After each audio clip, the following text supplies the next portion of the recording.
Assalamualaikum, selamat pagi, Aga Kareba pemirsa. Seputar Anyus Sulsel kembali hadir di hadapan Anda. Edisi hari ini, 7 Agustus 2023, kami telah menghimpun beragam informasi menarik untuk menemani kebersamaan kita selama 30 menit ke depan. Berikut 3 informasi di antaranya. Pencuri gabah babak belur dihajar massa di Kabupaten Sidrap.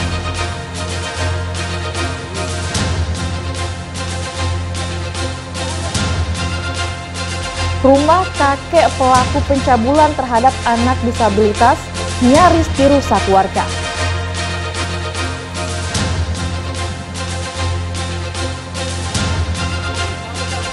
Pemotor wanita menjadi korban penjamretan di Kabupaten Sidrap. Selain cuplikan tadi, kami juga akan menghadirkan informasi lainnya untuk Anda. Bersama saya, Firda Jumardi, inilah seputar Anyus Sulsel selengkapnya.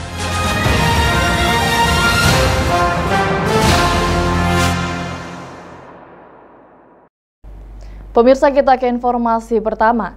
Seorang pencuri gabah babak belur dihajar massa di Kabupaten Sidrap, Sulawesi Selatan. Warga yang tersulut emosi langsung menghajar pelaku yang sempat kabur dengan gabah curiannya menggunakan sepeda motor, namun berhasil ditangkap.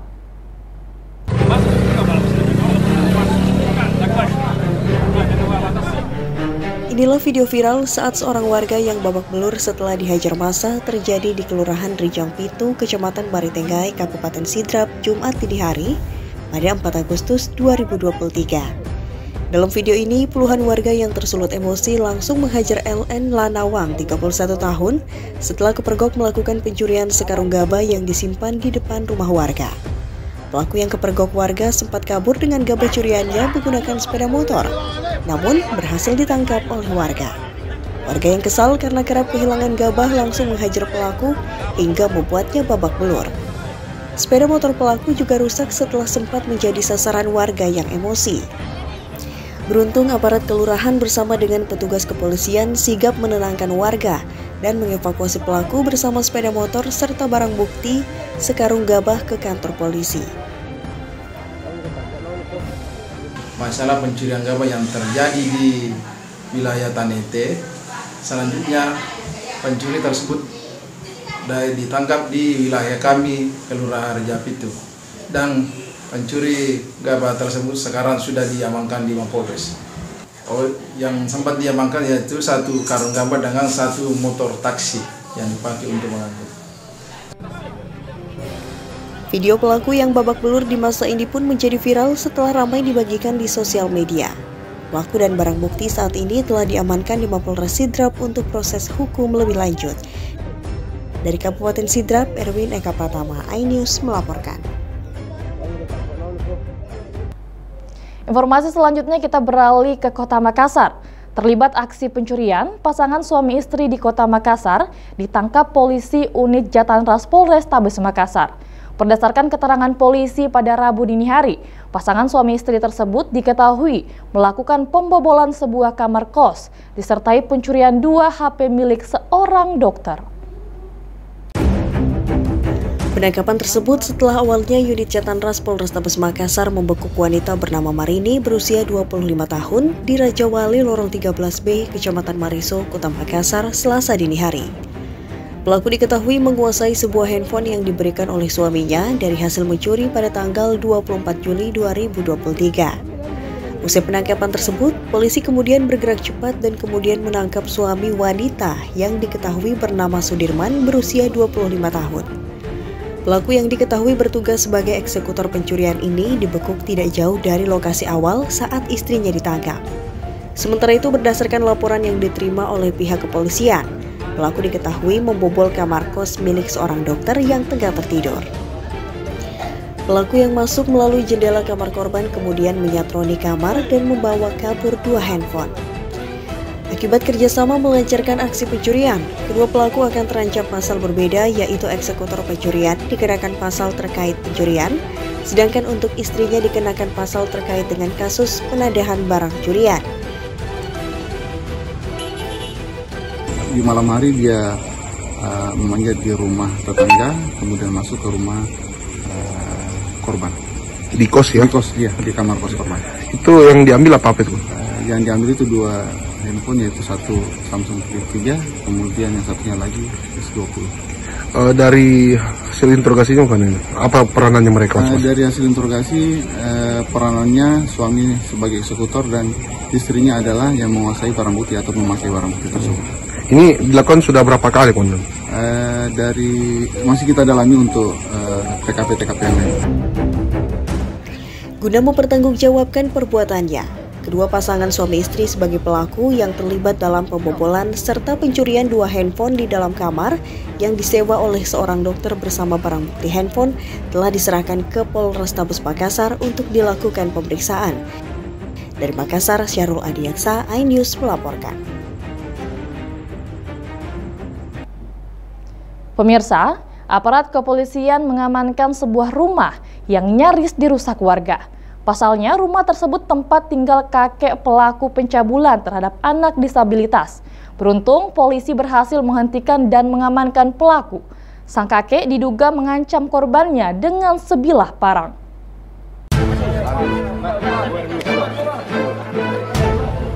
Aparat kepolisian dari tim Jatanras Polrestabes Makassar dan Polsek Panakukang membubarkan kerumunan massa yang tersulut emosi di Jalan Abdullah Dengsirua, Kecamatan Panakukang, Kota Makassar.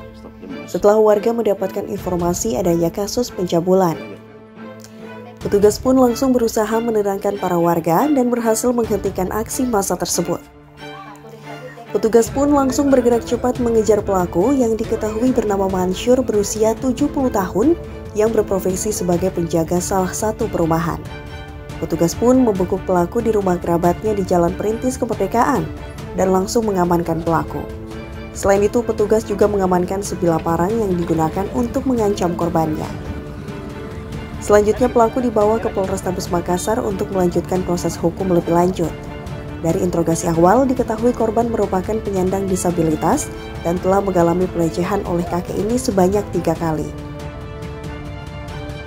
Dan setelah kita periksa beberapa saksi-saksi yang ada, tanggal 4 Agustus kita lakukan penangkapan terhadap seorang pelaku inisial M yang merupakan salah satu daripada security perumahan.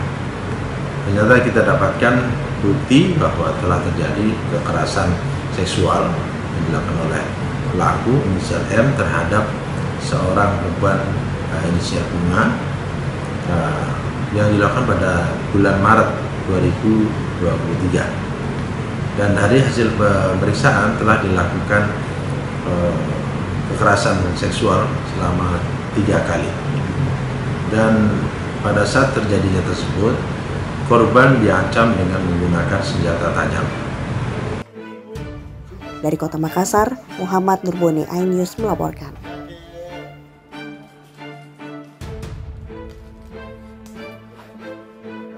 Pemirsa, kita ke informasi selanjutnya. Akibat pengaruh minuman keras, pengemudi minibus menabrak pengemudi sepeda motor di Kota Makassar. Pelaku bahkan kembali menabrak 2 minibus saat hendak melarikan diri hingga akhirnya kendaraannya tidak bisa lagi melaju. Inilah video amatir 2 minibus mengalami kerusakan parah pada bagian depan bodi kendaraan saat terlibat tabrakan di Jalan Sulawesi, Kecamatan Wajo, Kota Makassar. Menurut Kasat Lantas Polres Pelabuhan Makassar AKP Muhammad Ali, tabrakan ini terjadi saat minibus Avanza berplat DD 1931XAR yang dikemudikan oleh Rusdi 59 tahun dalam pengaruh minuman keras menyerempet pengendara sepeda motor di perempatan Jalan Timur dan Jalan Sulawesi. Bukannya berhenti menolong, pelaku malah berusaha melarikan diri, melintasi Jalan Nusantara lalu ke Jalan Ahmad Yani, Jalan Irian, dan kembali mutar ke Jalan Sulawesi.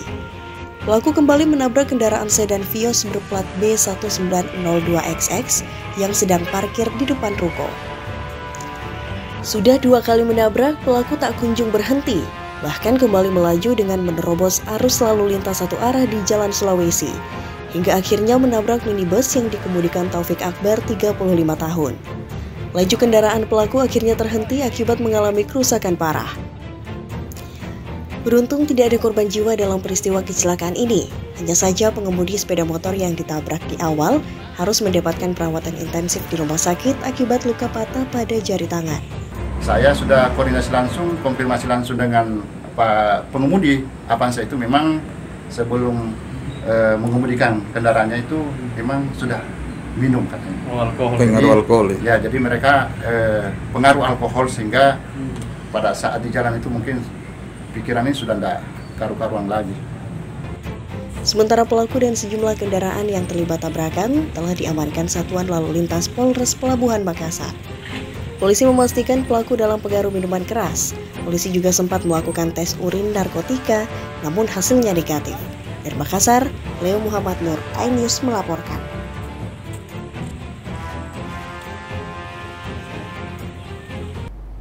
Pemirsa, peraturan daerah tentang kawasan tanpa rokok di Kota Makassar masih belum maksimal. Sejak ditetapkan sebagai peraturan wali kota dan Perda 12 tahun lalu, Dinas Kesehatan Kota Makassar bersama Satuan Polisi Pamong Praja akan meningkatkan pengawasan kawasan tanpa rokok di Kota Makassar dengan belajar dari Kota Bogor.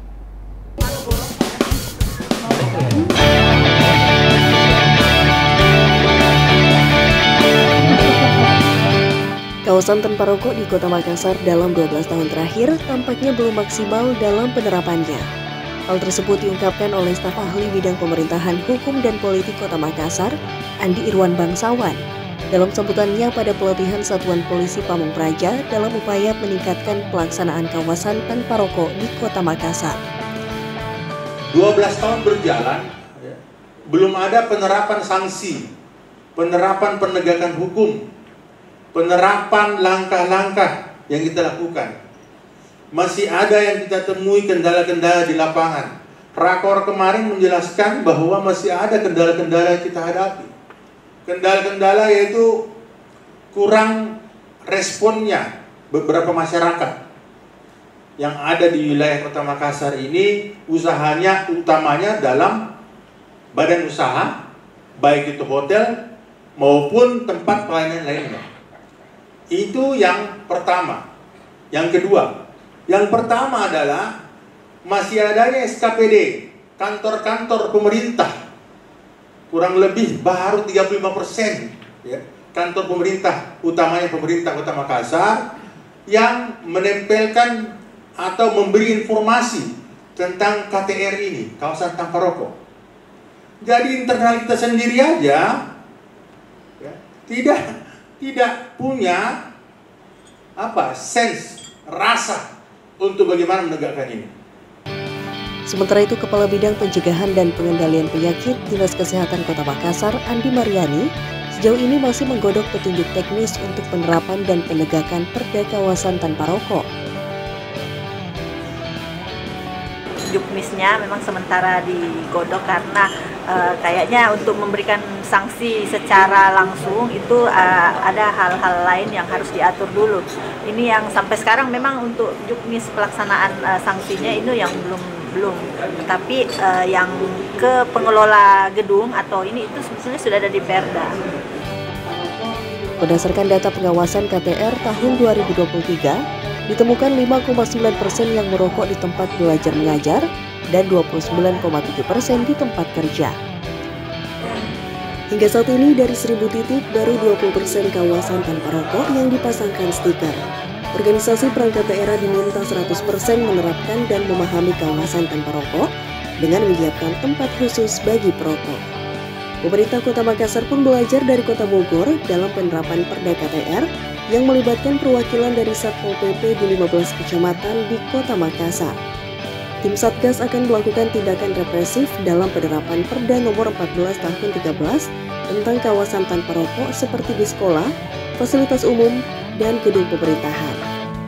Dari Makassar, Tim Liputan iNews melaporkan.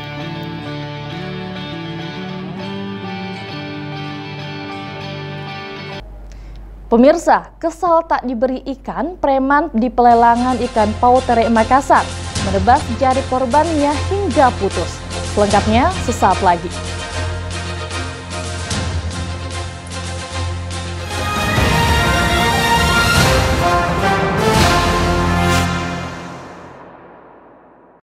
saling menyayangi dan saling berbagi, dan bersama untuk hadapi bencana, kelak sambut pagi dan cerah mentari.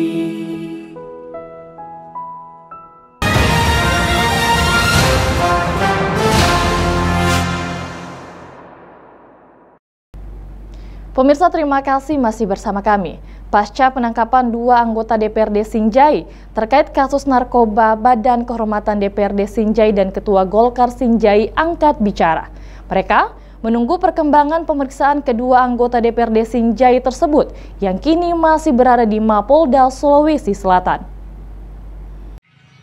Kasus narkoba yang melibatkan 2 anggota DPRD Sinjai berinisial KT dan MW mendapatkan reaksi dari Ketua Badan Kehormatan DPRD Sinjai Muhammad Dahlan. Ketua Badan Kehormatan DPRD Sinjai Muhammad Dahlan mengaku terus memantau perkembangan kasus tersebut. Pihaknya menunggu sikap partai dari kedua legislator tersebut, yaitu dari Partai Amanat Nasional dan Partai Golkar. Selain itu, pihaknya juga terus memantau perkembangan hukum keduanya, karena masih diamankan di Mapolda Sulsel. Apakah keduanya sudah resmi tersangka atau masih menjadi saksi? Karena keduanya diamankan saat salah seorang warga bernama Agung diamankan oleh tim khusus narkoba Polda Sulsel. Agung pun mengatakan jika narkoba yang dibawanya tersebut adalah pesanan anggota dewan berinisial KT. Polisi pun kemudian menciduk KT, namun setelah diinterogasi, KT menyebut rekannya MW untuk dipakai bersama barang haram tersebut. Sementara ditangani oleh pihak kepolisian, dalam hal ini Dir Narkoba Polda Sulawesi Selatan. Tentu kasusnya ini masih berjalan. Kita tunggu hasilnya, apa hasil pemeriksaan dari Polda. Tentu setelah itu ada keputusan dari partai apakah yang bersangkutan diberhentikan di partainya atau ada wacana untuk DPAW. Dengan BK sendiri itu masih koordinasi? Masih. Sementara itu, Ketua DPD 2 Partai Golkar Kabupaten Sinjai, Andi Kartini Otong, mengaku kaget atas penangkapan tersebut. Bahkan pihaknya akan memantau perkembangan dan kalau mereka bersalah tentu partai akan memberikan sanksi. Andi Kartini bahkan menegaskan bahwa pihaknya tidak akan mentolerir jika anggotanya terlibat. Tentu tidak hanya pemecatan, akan tetapi juga akan dilakukan pergantian antar waktu sebagai anggota DPRD Sinjai. Kalau anggota DPR terbukti terlibat dengan narkoba, ya yang jelas tidak ada tolerir untuk narkoba. Berarti ancamannya akan diganti PAW. Sekarang Bu, sudah ada kabar dari pihak kepolisian? Belum ada. Belum ada. Berarti masih dalam proses? Iya, masih dalam proses APA. Dari Kabupaten Sinjai, Bulan Sri Indramaya, iNews melaporkan. Kita ke Kabupaten Sidrap, seorang pemotor wanita menjadi korban penjamretan yang terjadi di Kabupaten Sidrap, Sulawesi Selatan. Aksi pelaku sempat terekam CCTV dan berhasil kabur.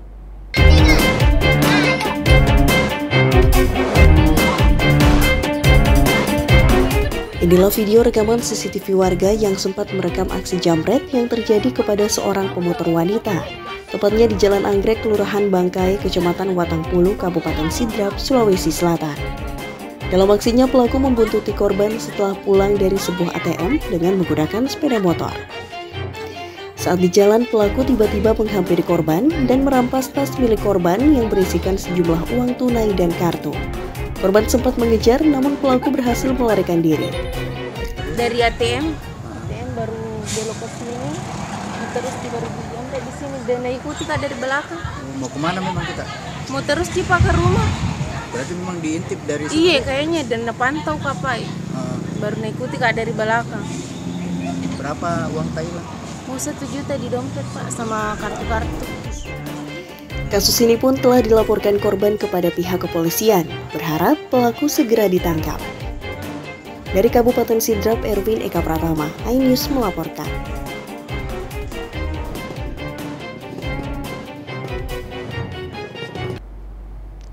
Pemirsa, menyusul minimnya peluang kerja di dalam negeri, Badan Perlindungan Pekerja Migran Indonesia (BP2MI) membuka peluang bagi sumber daya manusia, khususnya tenaga perawat atau kesehatan untuk bekerja di luar negeri. Pasalnya, sejumlah negara seperti di negara maju sedang mengalami defisit tenaga kesehatan.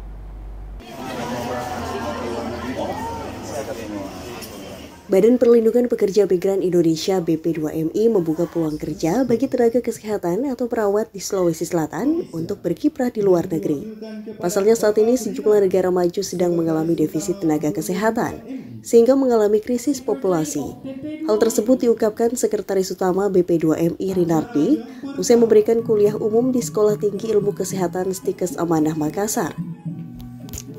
Indonesia melihat peluang tersebut untuk melahirkan orang-orang yang berkompetensi dan profesional dengan pekerjaannya, serta bukan pekerja informal seperti asisten rumah tangga. Sesuai catatan Bank Dunia tahun 2017, jumlah pekerja di luar negeri 9 juta yang resmi 4,8 juta dengan negara tujuan seperti Hong Kong, Taiwan, Korea, Jepang, Malaysia, dan Arab Saudi yang paling banyak. Untuk gaji tenaga perawat di Jerman minimal 36 juta hingga 45 juta per bulan. Belah pihak saling memberikan sinergi kaitannya dengan bagaimana untuk kita bisa memberdayakan para anak-anak bangsa, khususnya para mahasiswa-mahasiswa di Stikes ini untuk bisa merebut peluang kerja di luar negeri. Karena peluang kerja di luar negeri itu sebagai perawat atau sebagai caregiver atau sebagai apapun yang terkait dengan tenaga kesehatan itu peluangnya besar dan gajinya besar. Pemerintah akan memfasilitasi penempatan tenaga kesehatan ke negara yang telah bekerja sama dengan pemerintah Indonesia. Badan Perlindungan Pekerja Migran Indonesia atau BP2MI sesuai arahan Presiden akan membuka peluang dengan skema kerjasama pemerintah Indonesia dan pemerintah luar negeri ke 19 negara. Dari Makassar, Tim Liputan iNews melaporkan.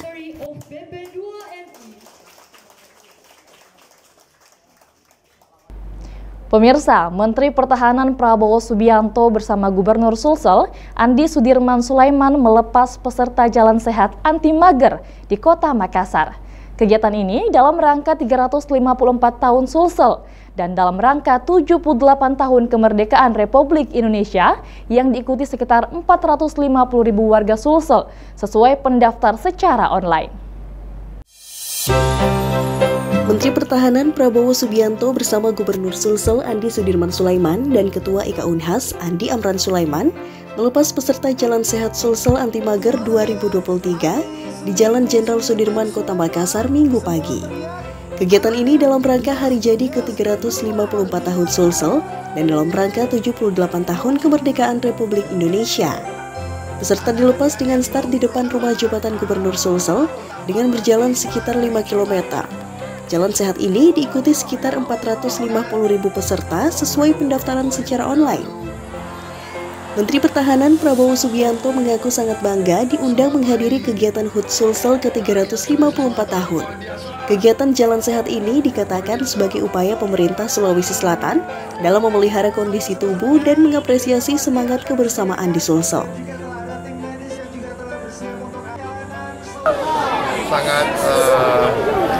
Sangat bangga diundang dalam rangka memperingati hari ulang tahun Provinsi Sulawesi Selatan ke-354 ya. Dari tadi malam mengikuti acara bersama Kepala Desa, hari ini melepas gerak jalan anti males gerak. Suatu upaya dari Gubernur Sulawesi Selatan yang sangat baik, menggerakkan semua rakyat supaya memelihara kondisi.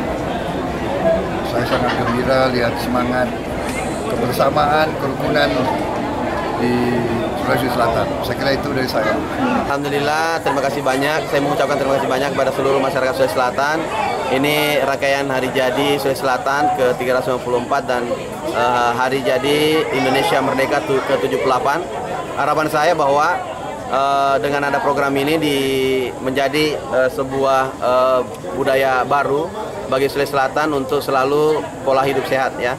Kenapa? Karena saya kasih tahu Sulawesi Selatan ini punya kulineri khas, coto konro, palu basah, semuanya makanan-makanan yang harus ada tempat program yang membakarnya. Nah, termasuk salah satunya adalah program Sulsel Anti Malas Gerak.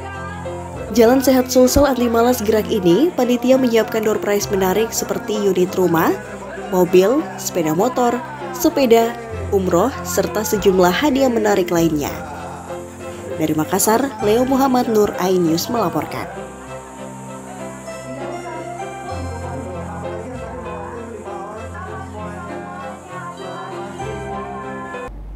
Pemirsa, kesal tak diberi ikan, seorang preman yang mangkal di tempat pelelangan ikan Pautere, Kota Makassar ditangkap polisi. Penangkapan pelaku setelah pelaku menebas jari korban hingga putus. Korban yang berprofesi sebagai nelayan buruh kapal kini dalam penanganan medis di Rumah Sakit TNI Angkatan Laut Jala Amari. Preman bernama Tasrih, 30 tahun, warga Jalan Galangan Kapal, Kecamatan Talok, Kota Makassar ini diamankan aparat kepolisian Polres Pelabuhan Makassar. Preman yang kerap beroperasi atau mangkal di tempat pelelangan ikan Pautere, Kecamatan Ujung Tanah, Kota Makassar, Sulawesi Selatan ini ditangkap setelah melakukan tindak pidana penganiayaan hingga korban mengalami luka berat dengan jari tangan putus. Peristiwa itu bermula saat pelaku hendak meminta ikan terhadap korban yang berprofesi sebagai nelayan buruh kapal, namun tidak digubris. Akhirnya setelah terjadi cekcok, pelaku lalu melakukan penebasan terhadap jari korban. Menurut Kapolres Pelabuhan Makassar, AKBP Yudi Frianto, pelaku disebut kerap beraksi saat kapal nelayan sandar di tempat pelelangan ikan Pautere, Kota Makassar. Kini korban bernama Ikrah Mula, 29 tahun, warga Jalan Indah, Kelurahan Kalukubadoa, Kecamatan Talo Makassar, sementara menjalani perawatan medis akibat luka yang dideritanya di Rumah Sakit TNI Angkatan Laut Jalan Amari, Kota Makassar. Tanpa berpikir panjang, dan dia mengatakan bahwasanya ini area dia dan harus ada upeti yang harus diberikan, sehingga dia melakukan penganiayaan terhadap Ikrah. Barang bukti yang disita yaitu 1 bilah parang, ya, pasal yang bersangkakan yaitu pasal 351 ayat 2. Sementara pelaku dijerat pasal 351 ayat 1 dengan ancaman hukuman 5 tahun kurungan penjara. Dari Makassar, Leo Muhammad Nur, iNews melaporkan.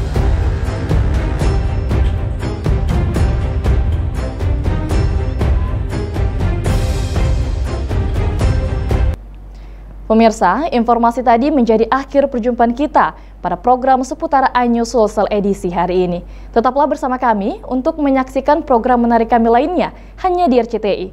Saya Firda Jumardi, terima kasih telah menyaksikan. Selamat beraktivitas, salam kita pada salam.